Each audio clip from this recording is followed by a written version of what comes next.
Un segundo para poner aquí. Eso es. Bueno, vamos a hacer algunas reflexiones sobre Semana Santa.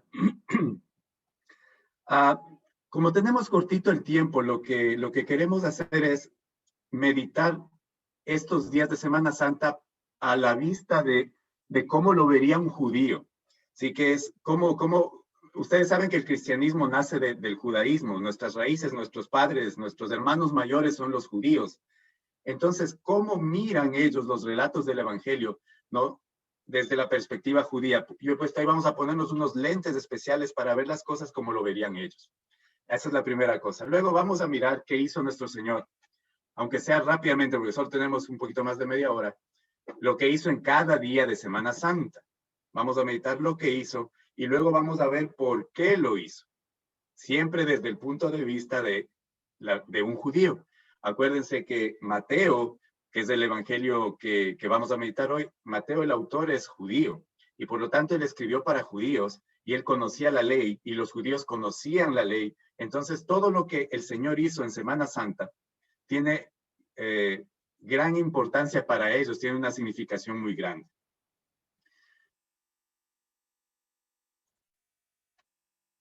Ups, se cayó la... Un segundo, la vuelvo a abrir.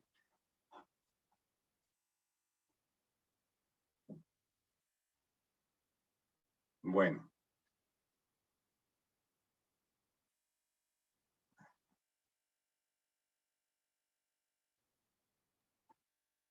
Creo que ya ok. Se me corrió. Bueno, ahí está. Entonces, vamos al Domingo de Ramos. Comencemos con el Domingo de Ramos, que es lo que vamos a celebrar ya este fin de semana. Mañana, empezando el sábado en la misa de la noche y el domingo. Entonces, ¿qué sucede el día Domingo de Ramos? ¿No? Esta lectura de San Mateo, que es precisamente la que se va a leer este día domingo, dice: cuando se aproximaron a Jerusalén al llegar a Betfagé, junto al monte de los olivos, entonces envió Jesús a 2 de sus discípulos diciéndoles: id al pueblo que está enfrente de vosotros y enseguida encontraréis una asna atada y un pollino con ella. Desatadlos y traédmelos. Y si alguien os dice algo, diréis: el Señor los necesita, pero enseguida los devolverá. Esto sucedió para que se cumpliese el oráculo del profeta. Decid a la hija de Sión: he aquí que tu rey viene a ti manso y montado en una asna, y un pollino, hijo de animal de yugo. Fueron pues los discípulos y hicieron como Jesús les había encargado. Trajeron el asna y el pollino. Luego pusieron sobre ellos sus mantos, y se sentó él encima. La gente muy numerosa extendió sus mantos por el camino. Otros cortaban ramas de los árboles y las tendían por el camino, y la gente que iba delante y detrás de él gritaba: Hosana, Hosana al Hijo de David. Bendito el que viene en nombre del Señor, Hosana en las alturas. Palabra de Dios, te alabamos, Señor. Entonces hay algunas cosas en esta lectura que vamos a tratar de mirar, ¿no? Cosas curiosas, ¿no? ¿Por qué Jesús toma prestado un burro? ¿No? Prácticamente es como que ahora le dijéramos a alguien: mira ahí, vete allá a ese parqueadero y toma uno de esos carros y dile que ya se lo vas a devolver, que el padre lo necesita. Es bastante extraño eso, ¿no? ¿Cómo es que pide prestado un burro y que van los discípulos a tomar ese burro? Otra pregunta es: ¿por qué la gente alza la ramos y grita Hosana? ¿No? Muy bien, vamos a contestar estas dos preguntas. Y siempre acuérdense, cuando hay algo que suena como extraño en el Nuevo Testamento, cuando hay algo que suena como curioso, y abundan los pasajes curiosos, los dichos del Señor que tienen un mensaje tan profundo, cuando hay algo así que se parece extraño, en el Nuevo Testamento hay que irse al Antiguo Testamento para mirar la respuesta. Casi siempre eso es una norma, hay que irse al Antiguo Testamento para mirar la respuesta. Bueno, lo que está pasando aquí es que el Señor está entrando a Jerusalén este día Domingo de Ramos y justo todo el mundo está yendo por la fiesta de la Pascua. Es una ley de los judíos hasta el día de hoy que por la fiesta de la Pascua todos tenían que llegar a Jerusalén, todos.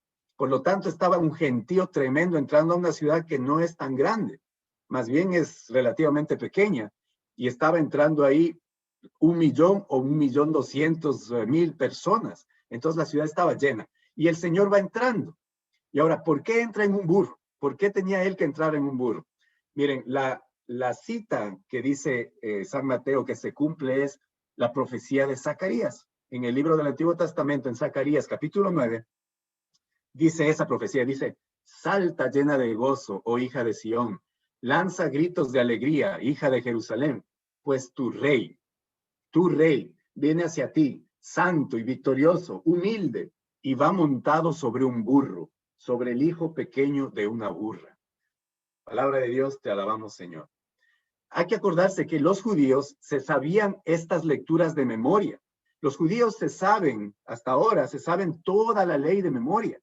No tienen la cabeza llena de canciones y cosas sin importancia que nosotros llenamos nuestra cabeza, personas del siglo XXI. Ellos sabían de memoria los salmos, de memoria las escrituras, de memoria los profetas. Se conocían perfectamente bien esta profecía. Por lo tanto, nuestro Señor, cuando manda traer una burra y al hijo de la burra, un burrito, está identificándose como el rey que entra a Jerusalén, como el rey que entra a Jerusalén, y en él se está cumpliendo esta profecía. Ahora, ¿por qué la gente grita Hosana? Porque ellos, la gente, también está cumpliendo otra profecía. Miren, esa profecía está en el Salmo 118. El Salmo 118 dice, danos, oh Señor, la salvación, danos, oh Señor, la victoria. Bendito sea el que viene en el nombre del Señor. Desde la casa del Señor los bendecimos. El Señor es Dios, Él nos ilumina. Formen procesión con ramos en la mano hasta los cuernos del altar. Palabra de Dios, te alabamos, Señor. El Salmo 118 es el salmo que todos los judíos cantaban cada año en la Pascua. Todos los años de Pascua, desde que se celebraba, desde que salieron de Egipto, por cientos de años cantaban este salmo. Todos se lo sabían de memoria. Es como nosotros sabernos del Padre Nuestro. Se lo sabían de memoria. Sabían que cuando el rey montado en un burrito llegue a Jerusalén, tenían que levantar ramos y hacer una procesión hasta los cuernos del altar. Ahora, ¿qué son los cuernos del altar? ¿Por qué? ¿Por qué está eso ahí? Miren, aquí hemos puesto una foto, es una representación de cómo era el altar antiguo del templo. Se sabía que cuando venga el Mesías tenía que entrar triunfante en Jerusalén, ir en procesión directo hasta el altar para hacer sacrificio. Directo hasta el altar para hacer el sacrificio. Estas 4 cuernos que están en las esquinas del altar era de donde se amarraba al animal para ofrecerlo en sacrificio. Era un símbolo de la fuerza del altar, ¿sí? Entonces, el Mesías se suponía que tenía que entrar en Jerusalén en procesión, ir directito hasta el templo e ir a ofrecer sacrificio en este altar con 4 cuernos. Entonces, nuestro Señor va cumpliendo la profecía. Entra en un burro, le ponen ramas, hacen procesión, entra en Jerusalén, pero ¿qué sucede? El Señor no va al altar a ofrecer sacrificio, o al menos aparentemente no lo hace. El Señor Jesús va a otro altar a ofrecer el sacrificio, va al altar de la cruz.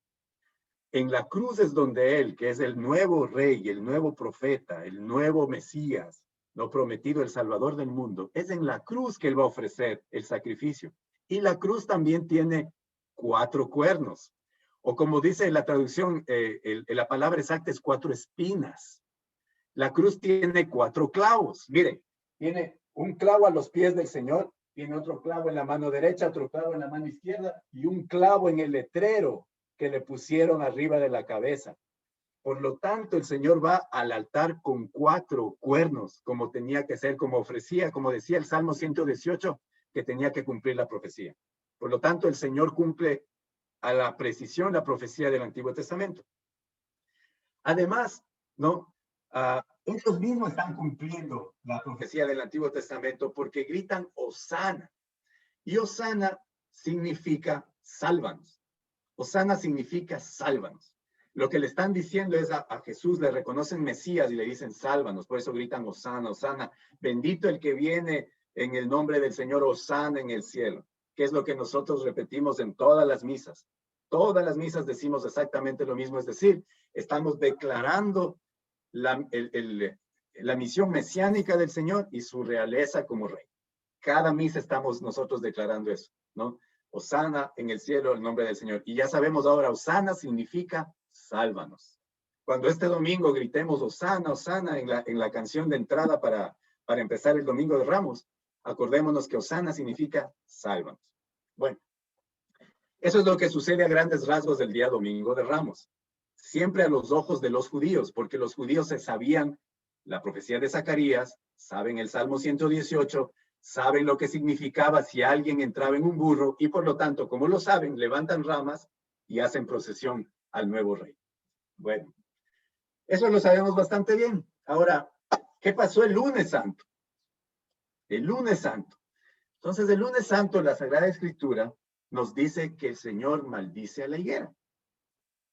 Dice así, este capítulo lo podemos encontrar en el capítulo de Marcos, capítulo 11. Dice, al día siguiente, no, al día siguiente del domingo, es decir, el lunes, al día siguiente, cuando salían de Betania, sintió hambre. A lo lejos divisó una higuera llena de hojas y se fue a ver si encontraba algo en ella. Se acercó, pero no encontró más que hojas, pues todavía no era tiempo de higos. Entonces Jesús dijo a la higuera, que nadie coma fruto de ti nunca jamás. Y sus discípulos lo oyeron. Palabra de Dios, te alabamos, Señor. Entonces, ¿qué pasó aquí? ¿Qué le pasó al Señor? ¿Será que porque era lunes andaba de mal humor? Y entonces se descargó contra la higuera. ¿Cómo es que le pide a la higuera frutos si aquí mismo dice que no era tiempo de higos? ¿No? ¿Cómo es que yo voy a ir a buscar, ¿no?, naranjas en un árbol de naranjas si no es tiempo de naranjas? Y el Señor, ¿por qué va a buscar higos cuando no es tiempo de higos? Otra vez, cuando encontramos algo así medio extraño en el Nuevo Testamento, hay que ir al Antiguo Testamento para buscar la respuesta. Pero les voy a dejar en suspenso por un minuto con esta. Ahorita regresamos a la higuera. Un suspenso de un minuto para seguir con lo siguiente. Miren, el mismo día lunes, el Señor expulsa a los mercaderes del templo. Los expulsa a los mercaderes del templo. Dice el Evangelio también de Marcos, capítulo 11, inmediatamente después de la higuera. Llegaron a Jerusalén y Jesús fue al templo. Comenzó a echar fuera a los que se dedicaban a vender y comprar dentro del recinto mismo. Volcaba las mesas de los que cambiaban dinero y los puestos de los vendedores de palomas, y no permitía a nadie transportar cosas por el templo. Luego se puso a enseñar y les dijo, ¿no dice Dios en la Sagrada Escritura, mi casa será llamada casa de oración para todas las naciones, pero ustedes la han convertido en una guarida de ladrones? Palabra de Dios, te alabamos, Señor. Bien, entonces, ¿qué está pasando aquí? Vamos a mirar esto. El Señor el día lunes santo entra en el templo y parece que estuviese de mal humor desde la higuera y todo eso, y entonces empieza, dice en otra parte, en otra versión del Evangelio, que sacó un fuete, un látigo y empezó a tumbar las mesas de los mercaderes. Y claro, nosotros correctamente pensamos que tal vez los mercaderes estaban ahí haciendo negocios ilícitos, estafando a la gente, cobrando demasiado. Y en parte eso es verdad, ¿no? En primer lugar, sí, dice el Señor, se ha hecho esto una guarida de ladrones. Y eso todos lo entendemos y todos lo sabemos. Pero hay algo que se nos está escapando. Y esto hay que ponerse los lentes judíos para mirar. Dice aquí, mi casa será casa de oración para todas las naciones. Esa frase es clave. ¿Por qué es clave? Porque el templo tenía varios patios. El patio de entrada se llamaba el patio de los gentiles. Ahí podía entrar cualquier persona, sea judío o no, hombres y mujeres, niños, todo el mundo podía entrar hasta el patio de los gentiles. Luego ya venía el siguiente patio separado por las puertas, por los arcos, era ya el atrio de los israelitas. Allá solamente podían pasar hombres y mujeres de Israel, judíos israelitas. Luego había otro patio donde solamente podían pasar los hombres israelitas, etcétera, etcétera, etcétera. Bueno, ¿qué pasa? ¿Dónde están los mercaderes? Están en este primer patio enorme llamado el patio de los gentiles. Ahí se suponía, según la profecía de Isaías, que vamos a poner aquí, se suponía que en ese patio de los gentiles tenían que estar haciendo oración. Para eso era el patio de los gentiles. Por eso dice aquí el Señor, mi casa será casa de oración para todas las naciones. Y encuentra el Señor que los mercaderes están haciendo ahí tal escándalo que impiden que cualquier gentil que hubiese querido hacer oración lo pueda hacer con calma. Es como que nosotros quisiéramos hacer oración, no sé, ahí en el Walmart, donde está lleno de gente. Es imposible, es muy difícil. No está el griterío. Entonces el Señor se enoja porque no permite a las naciones del mundo que vengan a la casa a adorar como había profetizado. Pero más aún, se va más profundo. Si miramos la profecía de Isaías a la que se refiere el Señor cuando dice que mi casa es casa de oración, es esta profecía de Isaías. Está en el capítulo 56. Y leámosle todo para mirar el contexto de lo que dice el Señor. Dice así Yahvé respecto a los eunucos. Acuérdense, un eunuco es aquel que no podía tener hijos. Dice, pues así dice Yahvé respecto a los eunucos que guardan mis sábados y eligen aquello que me agrada y se mantienen firmes en mi alianza. Yo he de darles en mi casa y en mis muros monumento y nombre mejor que hijos e hijas. Nombre eterno les daré que no será borrado. En cuanto a los extranjeros adheridos a Yahvé para su ministerio, para amar el nombre de Yahvé y para ser sus siervos, a todo aquel que guarda el sábado sin profanarlo y a los que se mantienen firmes en mi alianza, yo les traeré a mi monte santo y les alegraré en mi casa de oración. Sus holocaustos y sacrificios serán gratos sobre mi altar. Y aquí viene lo que cita el Señor en la lectura anterior. Porque mi casa será llamada casa de oración para todos los pueblos. Está capítulo 56 del libro de Isaías, palabra de Dios. Te alabamos, Señor. Había dos tipos de personas que estaban prohibidos de entrar completamente al templo. Los eunucos, ¿no? Y los extranjeros. Estos dos personajes solo podían entrar hasta el patio de los gentiles, jamás hacia más interior del templo. Entonces, otra vez digo, los eunucos son los que no tienen hijos, por A o B razón que no han podido tener hijos. Y los extranjeros son todos los paganos. ¿Qué está diciendo aquí la profecía de Isaías? Que estos eunucos y estos extranjeros no solamente que van a entrar al templo, sino que algún día van a ser sacerdotes, que van a ofrecer sacrificio para el Dios Altísimo. Esto a los ojos de un judío era un escándalo total porque ellos no se suponía que podían ni siquiera entrar al templo. Peor ser sacerdotes. Pero aquí la profecía dice que estos extranjeros, sin hijos, van a ser sacerdotes. Adivine qué religión tiene sacerdotes que no son judíos, que son extranjeros y que no tienen hijos. Exactamente, fácil de adivinar, la religión cristiana católica.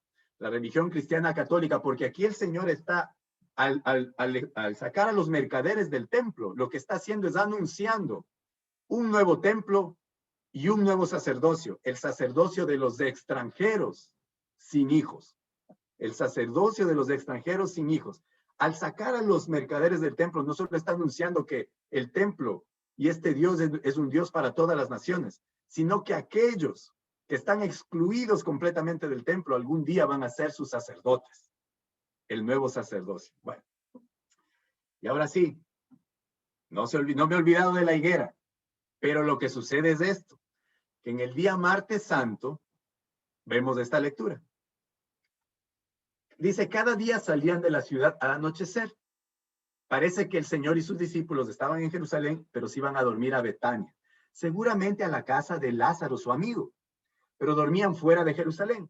Dice, cuando salían de la ciudad al anochecer y cuando pasaban de madrugada, es decir, ya en la madrugada del día martes, los discípulos vieron la higuera que el Señor había maldecido el día anterior, que estaba seca hasta la raíz.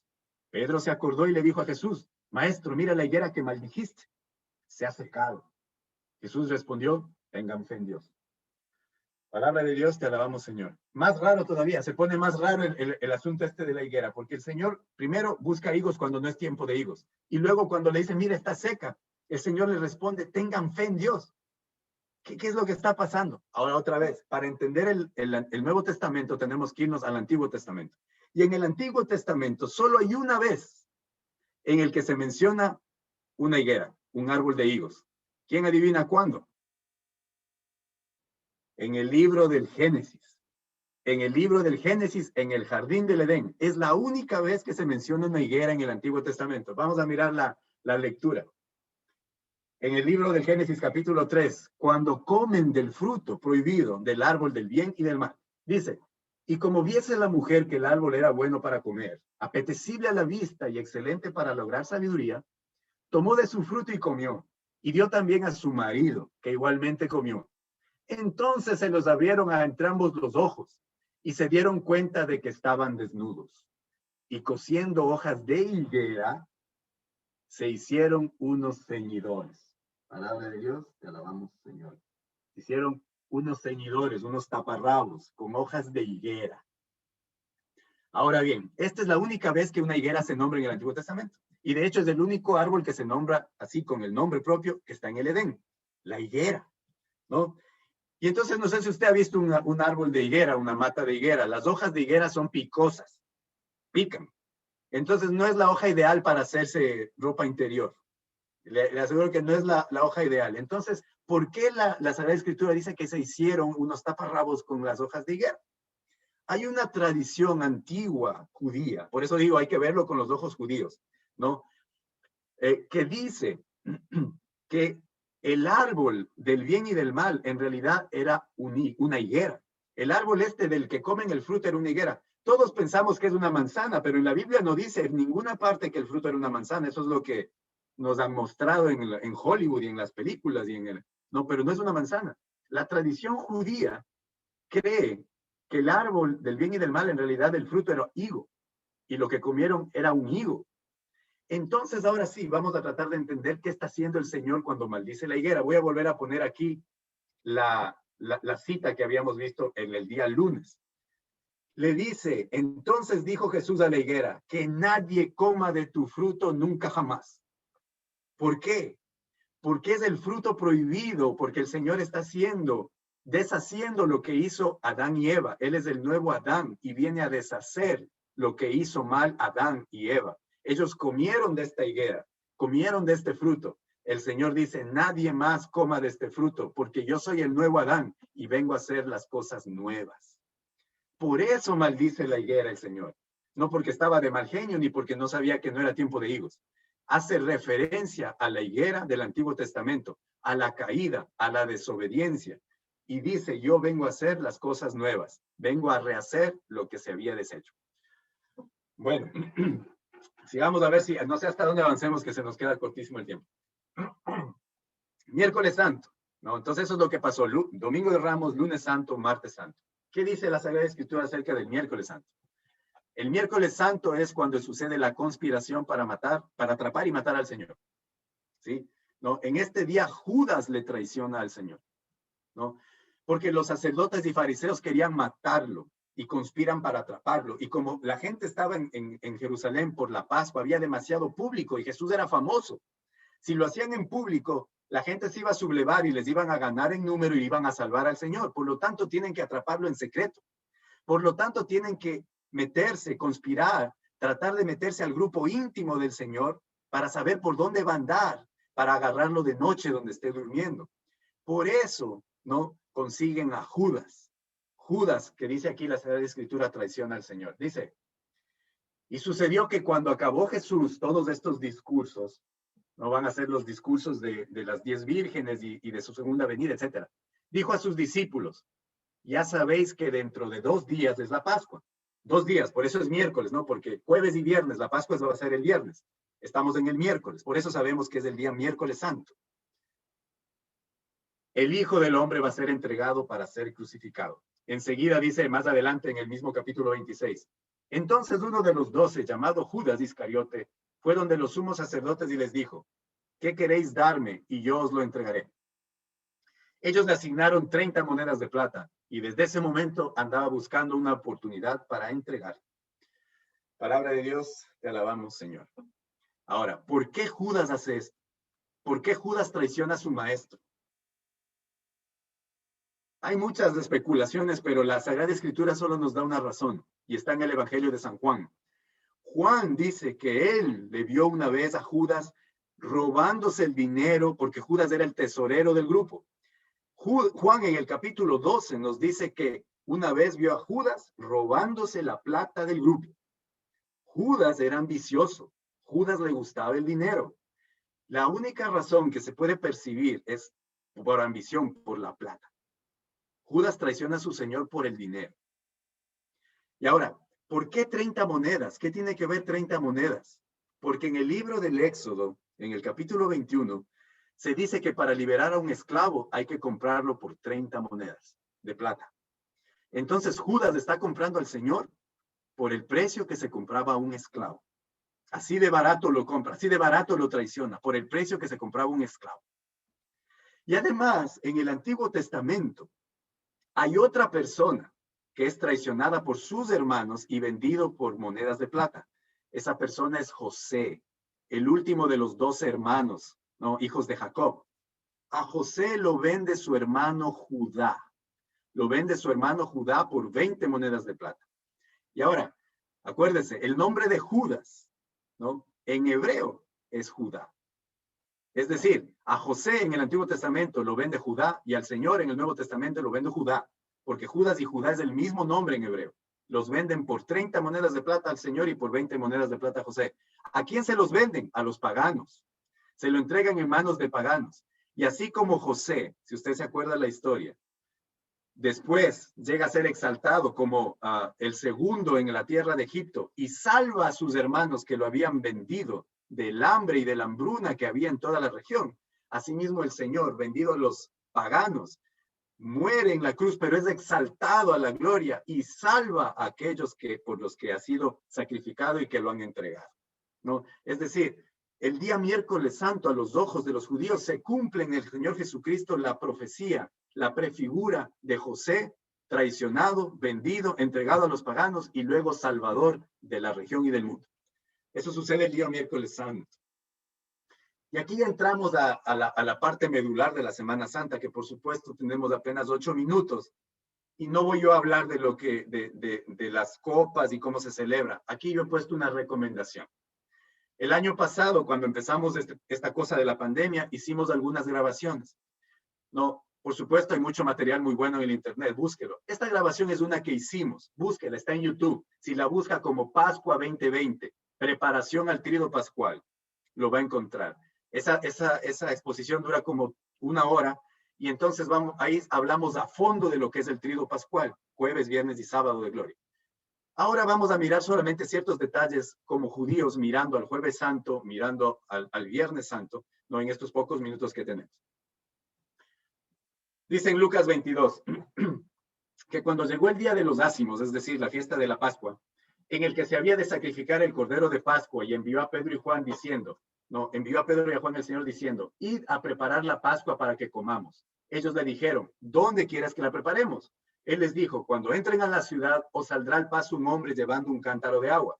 Seguidle hasta la casa en que entre y diréis al dueño de la casa, el maestro te dice, ¿dónde está la sala donde yo pueda comer la Pascua con mis discípulos? Él os enseñará en el piso superior una sala grande, ya dispuesta. Haced allí preparativos. Fueron y lo encontraron tal como les había dicho y prepararon la Pascua. Palabra de Dios, te alabamos, Señor. Entonces, varios asuntos aquí. Ojos judíos, miren. Al Señor ya lo andaban buscando. Él sabe que lo buscan. Sabe que si entra a Jerusalén y delata dónde va a estar, lo van a encontrar bien fácil. Por eso los manda solo a Juan y a Pedro, que son de su confianza. No quiere que Judas se entere, porque si Judas se llega a enterar, va a llevarles a los fariseos a que lo atrapen antes de que él pueda hacer la última cena y celebrar la Pascua. Ahora, ¿qué es lo que les manda hacer a Pedro y a Juan? No les manda solo a buscar el cuarto y a preparar una mesa y a poner unos manteles. Tienen que ir a buscar el cordero, tienen que ir al templo. Seguramente compraron en el templo un cordero. Tienen que presentarlo al sacerdote. El sacerdote tiene que aprobarlo, tiene que sacrificarlo, tiene que matarlo en el altar, tienen que prepararlo porque en la Pascua se van a comer el cordero. Es decir, la tarea en la que pasaron Juan y Pedro ese jueves por la mañana era grande. Haga de cuenta, es cocinar un animal completo, ¿no? Para la Pascua, tenían que presentarlo, etcétera, etcétera, ¿no? Y esto sucede cuando están yendo 250,000, según el historiador Flavio Josefo, este día de la Pascua, 250,000 corderos, como mínimo, se estaban presentando en el templo y eran sacrificados. Eso era un montón de animales que tenían que ser muertos ahí en el templo. Y había sangre, pero por cantidades, ¿no? Hay algunas tradiciones judías que nos muestran cómo lo hacían. Los sacerdotes se ponían en fila y entonces mataban un animal Y luego la sangre la iban recogiendo y la iban pasando de uno a otro en cántaros, y luego la echaban en un torrente que vamos a ver más luego, que había un torrente de agua que salía del templo y se iba hacia afuera del templo, ¿no? La cosa es que había que matar una cantidad de corderos tremenda, y ahí estaban metidos Pedro y Juan preparando el cordero para la Pascua de los discípulos, ¿sí? Ahora, ¿por qué el Señor elige el día de la Pascua para su pasión? Podía haber elegido otro día, otra fiesta, Pentecostés, el Yom Kippur, cualquier otra fiesta de los judíos. Pero hay que ver que a los corderos, cuando ya los preparaban, asados para poderlos asar, los ponían en una cruz, ¿no? Hay unas fotos en el internet, yo no la he puesto aquí, pero hay unas fotos en el internet que ustedes pueden buscar cómo se entregaba preparado el cordero de la Pascua. El cordero se entregaba en una cruz. Y todos esos corderos iban saliendo del templo como una sombra, como una remembranza de lo que iba a suceder al día siguiente cuando crucifiquen a nuestro Señor, el verdadero Cordero de Dios. ¿Sí? Todo esto estaba pasando el jueves por la mañana. Ahora, ya el jueves por la noche, cuando el Señor va a la cena de Pascua, sabemos que lava los pies de sus discípulos. ¿No? Lava los pies de sus discípulos mostrándoles que Él es el Mesías pobre, el siervo sufriente, el que ha venido a sufrir, el que ha venido a servir. Les da a comer su cuerpo y a beber su sangre. Los israelitas, los judíos, saben que para que la Pascua se haya cumplido hay que comerse al cordero. Hay que comerse al cordero. Y ellos no se comen al cordero, o sea, el cordero que habían preparado no se lo alcanzan a comer en la cena, en la última cena, sino que el Señor les dice, este es mi cuerpo, cómanlo, esta es mi sangre, bébanlo. Después entenderán que lo que habían hecho es comerse al Cordero de Dios, al Cordero de la nueva Pascua, de la nueva alianza. Y luego dice, salieron hacia el Monte de los Olivos, ¿no? Cantando himnos al Monte de los Olivos, y nos da el nombre del jardín a donde fueron, el jardín de Getsemaní. Así haciendo rapidísimo, ¿por qué nos dice por qué es especial que nos digan que es en el Monte de los Olivos y por qué Getsemaní? Getsemaní significa en hebreo la máquina, la prensa en donde se aplastaban las ramas de olivo para sacarles el aceite. Eso significa Getsemaní, ¿no? Donde se aplastaba la máquina con la que se prensaban las hojas de olivo para sacarles el aceite. Y estas ramas de olivo, en otra tradición judía, por eso a los ojos siempre de los judíos, el árbol de la vida, no el árbol del bien y del mal del que comieron el fruto Adán y Eva, sino el árbol de la vida que estaba en el jardín del Edén. La tradición de los judíos es que era un árbol de olivo y de aquel salía aceite para la vida eterna. ¿Por qué es importante esto? Porque entonces nuestro Señor va a ese jardín del olivo como el nuevo árbol de la vida, de donde va a salir la nueva luz, de donde va a salir pensada la nueva vida en el aceite de olivo nuevo que está dando el Señor. Y ojo que nosotros, los católicos, antes de la Semana Santa, tenemos una misa especial que se llama la misa del Crisma, del Santo Crisma, donde se bendice el aceite. Y ese aceite con el que se bendice es aceite de olivo, ¿no? El que se usa en los sacramentos, bautismo, ¿no? El que se pone en la confirmación, el que nos pondrán a nosotros, si Dios nos da esa gracia, cuando vayamos a morir, es el aceite que nos van a poner. Bueno, todo eso está sucediendo en Jueves Santo. A ver si alcanzamos una más. Pues en Viernes Santo, miren, nosotros sabemos ya la historia, lo atrapan al Señor, va a la casa de Caifás, va a la casa de Pilatos, lo envían donde Herodes, Pilatos lo manda a azotar, lo entregan para crucificar.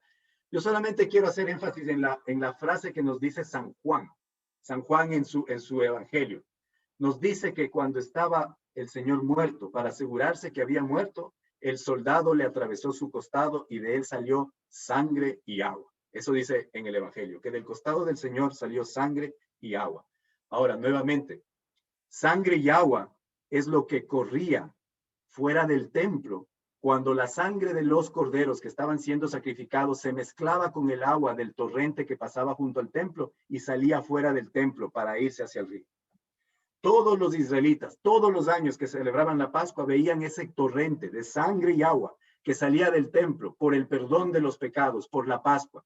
Por eso Juan escribe, y los judíos apenas lo leen, se dan cuenta que esta corriente de sangre y agua significa que Jesús es el nuevo templo, que Jesús es el nuevo Cordero de Dios, que su sangre es la sangre del Cordero, y que esa sangre y agua que brotan del nuevo templo que está ahí clavado en la cruz, es la sangre y agua de nuestra salvación. Por eso los judíos lo miran, no como nosotros que no entendemos bien. Ellos sabían que sangre y agua salía el día de la Pascua cuando se mataban a los corderos del templo. Me voy a tomar un minuto más para que no nos vayamos a pasar de tiempo al final. ¿Qué hace Jesús el día sábado santo? Pues el Señor está en la tumba, está, como dicen, descansando. Y en ese sentido respeta el sábado. El Señor inclusive cuando está muerto respeta el sábado, porque no hace nada, está en la tumba. Pero su alma no está descansando. El cuerpo del Señor está en la tumba, pero el alma del Señor, como decimos en el credo, desciende a los infiernos para predicar a aquellos hombres y mujeres justos que habían nacido y muerto antes del Evangelio, antes que el Señor venga a la tierra. Ahora usted, hay que entender esto. Cuando decimos que el Señor bajó a los infiernos, no quiere decir que el Señor bajó a donde está Satanás. La palabra infiernos en hebreo tiene dos palabras. La una se dice el Seol y hay otra palabra que se dice la Gehenna.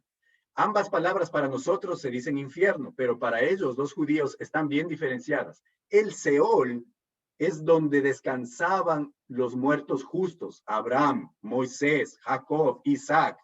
Por eso, en la parábola del rico Epulón, cuando muere el pobre, el Lázaro, él se va al seno de Abraham. Eso es el Seol. La Gehenna es donde está el crujir de dientes, donde habita Satanás y los demonios. El Señor baja al Seol, ¿no? Que en la palabra en español baja a los infiernos, a predicar a Abraham, a Jacob, a Moisés, a todos aquellos hombres justos y mujeres justas que estaban ahí esperando la llegada del Mesías. Llega, les predica y los levanta.